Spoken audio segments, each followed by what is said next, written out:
you guys excited about going up the mountains? Yeah. Okay. I may have popped out a few more gray hairs getting ready for this trip, but here we go. It's gonna be chilly. Oh yeah. And hopefully we can bring you guys some good footage of Cheaha State Park. Here we go, stick around.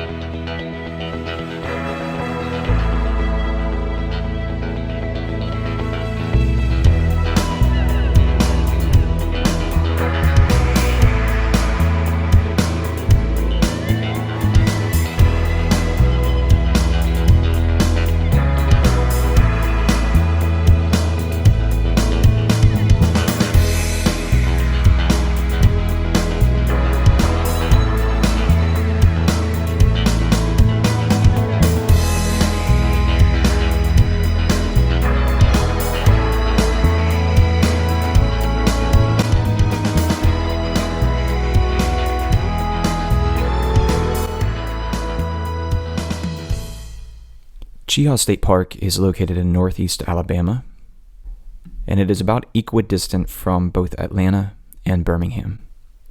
And it takes about an hour and a half from either city to arrive at Mount Cheaha. Now, Mount Cheaha is also the highest point of elevation in all of Alabama. Cheaha State Park is nestled within the Talladega National Forest. And Talladega National Forest, within it, contains a lengthy trail system called the Penhody Trail. The Penhody Trail runs, I believe it's 351 miles, if I'm not mistaken, from one end of the Talladega National Forest up into northwest Georgia and connects with the terminus of the Appalachian Trail. So it's a kind of a popular spot for thru hikers, for backpackers to come and to hike the 350 some odd miles of the Penhody Trail as kind of a training ground for the longer Appalachian Trail. So I wanted to show you the aerial satellite imagery of the Talladega National Forest and Cheaha State Park. So you're going to be coming in one of three ways probably, either from Birmingham in the west or Atlanta in the east. And if you're coming from those two directions, you're probably going to take I-20 down and then get on Highway 281 and take it south right down to Cheaha State Park. If you're coming from the south, as I did, it's going to be a little bit more involved, a little bit more complicated, and you're going to take more of the, shall I say, scenic route. But either way, you're going to hit 281 at some point and come up over the mountain range and up to Cheaha State Park this way. So as you can see, Cheaha State Park is nestled within this Talladega National Forest. But what I wanted to draw your attention to before we even zoom in too closely on that is the fact that there are two waterfalls, two scenic waterfalls that people like to hike out to south and west of the state park. We'll come back to these waterfalls in a little bit. But as you come into Cheaha State Park, it can be a little bit confusing at first.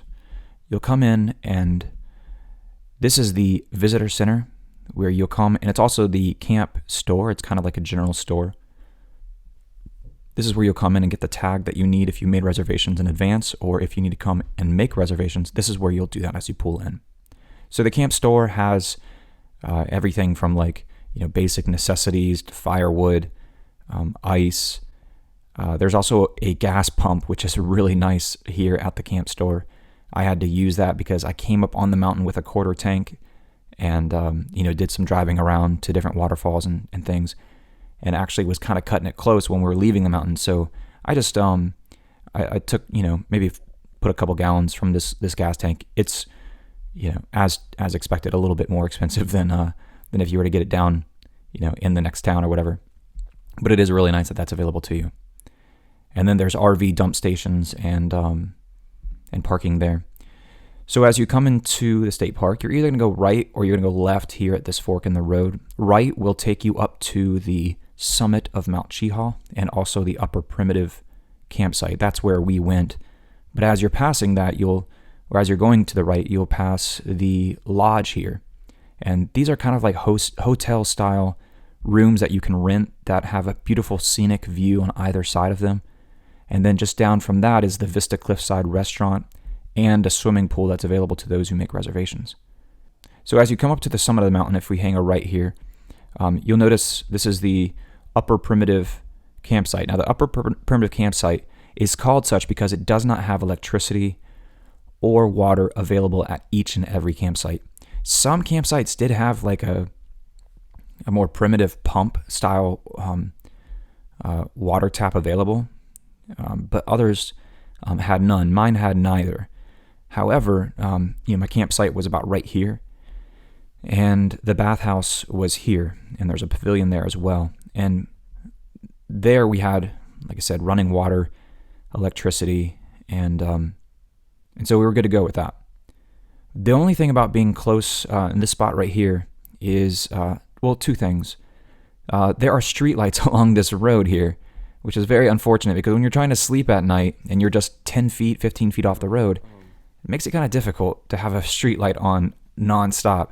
So I kind of wish that wasn't the case. I wish those went off at like 10 or 11 o'clock at night. Also, if you're anywhere near a bathhouse, if you go to a state park and you know this, to kind of stay away from the bathhouses a little bit. It's kind of this fine balance that you have to strike because you want to be close to the bathrooms if you have to get up and go to the bathroom in the middle of the night or something. But at the same time, you hear everybody else doing that as well through your tent. So you hear doors slamming and toilets flushing and people talking. So just be aware of that. And but anyways, it was a beautiful site up here. We were probably the highest site that you could get in terms of elevation. And right here is the highest point in all of Alabama. Woohoo! And this is an observation tower. You can see the shadow that it's casting here behind it. This was built by the CCC in the 1930s, and it goes up maybe 3 or 4 stories that you can climb, and you can go up to the top, and it's an observation post. However, it's very unfortunate that a TV station has placed their antenna and transmitter just 50 feet from this tower. And so you've got guide wires coming all over the place, and it just really, really obstructs your view. It's just very unfortunate that all that is there. Otherwise, it would, be some beautiful photos that you could take. But every photo I tried to take from up on top of this tower had a guide wire in it, which was very unfortunate. But it is what it is. It was still really pretty to come up here in the morning and just have a cup of coffee and look at the sunrise. So as you come down, if you wanted to come down around here, now there is another campground down here that I believe is reserved. This is maybe the lower campground. It has electricity and water, and I think this is primarily where a lot of the RVers will come and set up. So Cheaha State Park has several things you want to make sure you hit, depending on time of the year, that are kind of the main attractions, and here they are. You come down the mountainside, you actually leave the park a bit and come back down and re-enter park property and experience Cheaha Lake. And here you can canoe, kayak, swim, you name it. Then also still inside the park, you have Pulpit Rock. And Pulpit Rock is kind of an outcropping of rock that you can stand up on. It looks like a pulpit, like a preacher would preach from. And it overlooks this huge valley out here. And you can see pretty much to the horizon.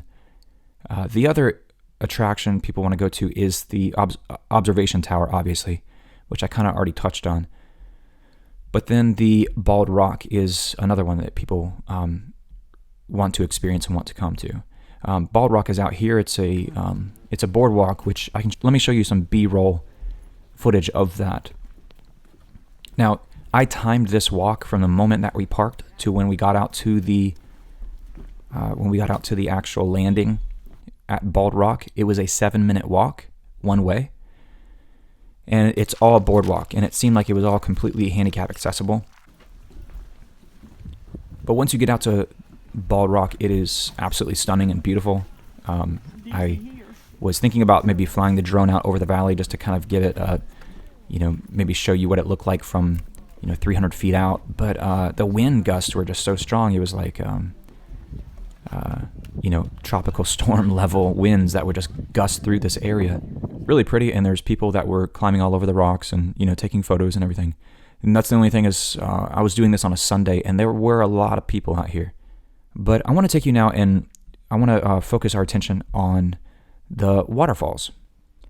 So what you're looking at is a topographical map of the two waterfalls that are closest to the state park. In the lower right-hand corner of your screen, you'll see Highway 281. And you can park your car here. There's a parking lot just to the south of the highway, and you can cross the highway by foot and then start your hike to both or one of these waterfalls. But the first one we're going to go to is Chihuahua Falls, and it's about a 1 mile hike, and this is us beginning that hike now. And you'll notice all the beautiful fall foliage in the air, and the terrain is pretty navigable, even for our 4-year-old and a 13-year-old golden retriever. So to get from Highway 281, where you park your car, to Cheaha Falls is about 1 mile. It's a very easy mile, not very strenuous at all, and it's definitely worth it, to walk out there. But I will caution you that the map they give you at the state park is wildly inaccurate. The map they give you at the state park gives you distance to these different places as the crow flies, and you could almost triple or quadruple that distance because these trails are windy. This sign seemed to be accurate, so this is a good sign. But this is another clip of the trail as we were making our way out to Cheaha Falls. Just like I said, kind of a mixture of pine and hardwood, and makes for a really beautiful landscape as you hike back there.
Now we're working our way uphill out of the valley towards the Cheaha shelter, which is indicated on the topographical map by a picnic table.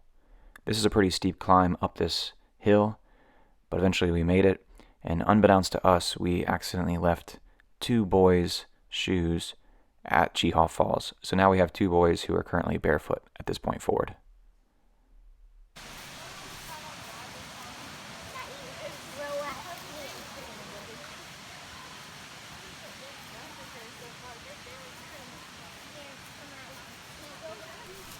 And there you can see one of them. We eventually make it up to Cheaha Shelter, and you see it's a nice little shelter here. There were people camping here that evening, but you can see the view is just stunning and beautiful. I can't imagine waking up to this in the morning if you were hiking the Penhody Trail or the Trinity Silent. It's a beautiful view, looking over these pines and over the hills of northern Alabama. So we're making our progression through the woods here to Devil's Den. Now, we have a state park map, so we think Devil's Den is just another mile or so past Chihuahua Falls.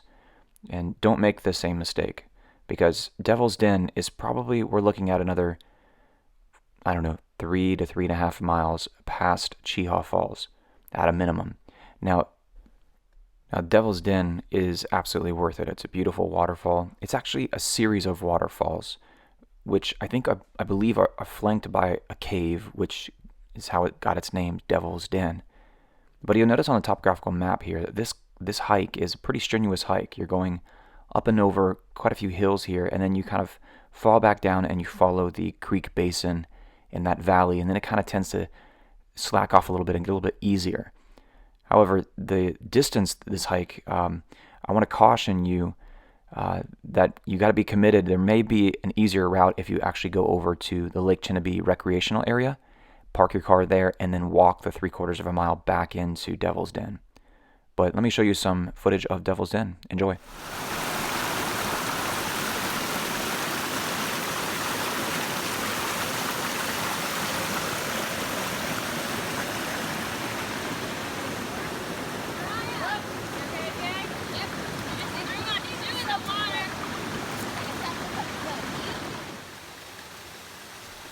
And my sons felt pretty certain that that was Coyote Peterson sitting on the rock there. Not sure. We didn't ask him. I guess we'll never know.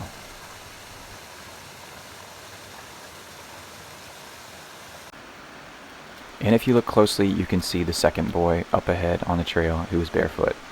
They walked, that's right, 3 miles completely barefoot in the mountains. So what we're doing now is we're progressing from Devil's Den over to the Lake Chinnaby recreational area. And our goal is to get picked up by family at this parking lot. But you'll notice this road that comes down and goes down to the park down there. Unfortunately, that road is closed at random times, maybe after Thanksgiving or something like that. I'm not sure, but it wasn't indicated on the state park map for some reason. So we actually went to this park and sat and waited for a long time, not realizing that the road coming down to this park was completely closed. And our family could not come down and pick us up. So it's a little bit unfortunate. So if you're listening to this, if you're watching this, just be aware that that road is closed seasonally.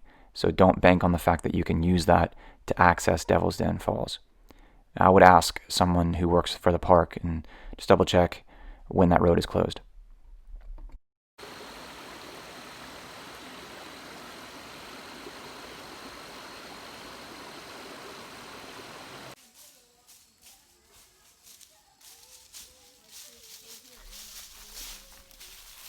This is the Lake Chinnaby recreation area. Really nice little area. You can, have lunch, have a little picnic. There are some pit toilets here. But let me show you some aerial footage of what the lake looks like. It's a really nice area, especially in the fall.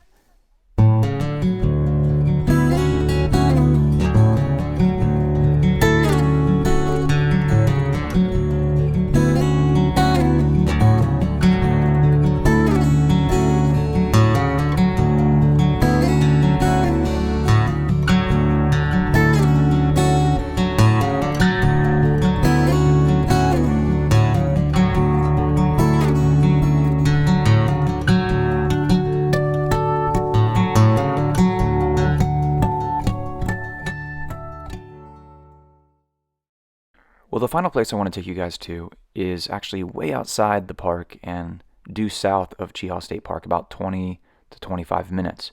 And what you'll do is come down Highway 281, and you kind of swing a left at the fork in the road there. And then you take another left at Claremont Springs Road, and you just plug this in your GPS and you find it pretty easy. But I'm going to take you to High Falls Trailhead. Now, this is our third waterfall on the trip, and fortunately for us, after walking all day, the prior day, this was just another maybe a quarter mile. It was about a 6-minute walk from where we parked our car to the waterfalls. So enjoy the footage. It's a beautiful place, well worth the trip to it.